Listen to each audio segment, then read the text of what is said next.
ये है गुड़गांव। इसे देश का सबसे मॉडर्न शहर माना जाता है, द मिलेनियम सिटी। लेकिन सिर्फ 2 घंटे की बारिश के बाद यहाँ के हाईवे पर 20 किलोमीटर लंबा ट्रैफिक जैम लग गया। ये नजारा देखो, ऐसा नजारा शायद ही दुनिया के किसी देश में आपको देखने को मिलेगा।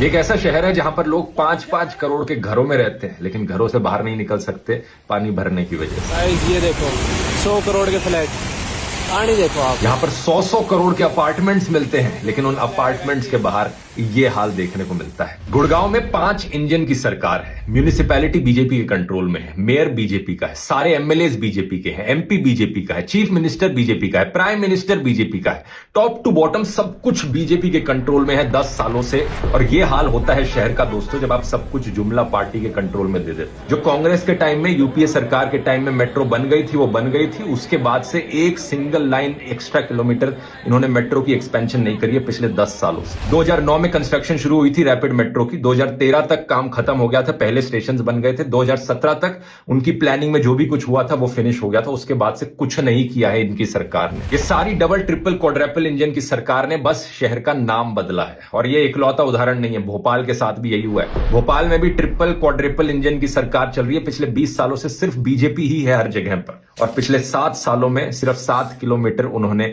एक्सपेंड करी है अपनी मेट्रो। ये जो किलोमीटर लंबे ट्रैफिक जैम लग रहे हैं, इनका सिंपल सा सोल्यूशन है पब्लिक ट्रांसपोर्ट पर फोकस करना। सोचकर देखो, टिल डेट एयरपोर्ट का गुड़गांव से कोई डायरेक्ट मेट्रो कनेक्शन नहीं है। एयरपोर्ट जाने वाला आधा ट्रैफिक तो सिर्फ गुड़गांव से ही आता है। वो यूं ही कम हो जाएगा, लेकिन नहीं, इतना भी नहीं किया जा रहा। 2014 तक जो भी इमेज बनी थी गुड़गांव की, उसका पूरा बेड़ा गर्क करके रख दिया इन्होंने। नरेंद्र मोदी जी के नेतृत्व में 2024 समाप्त होने के पहले हिंदुस्तान का रोड इंफ्रास्ट्रक्चर अमेरिका के बराबर होगा, ये वचन देता हूं।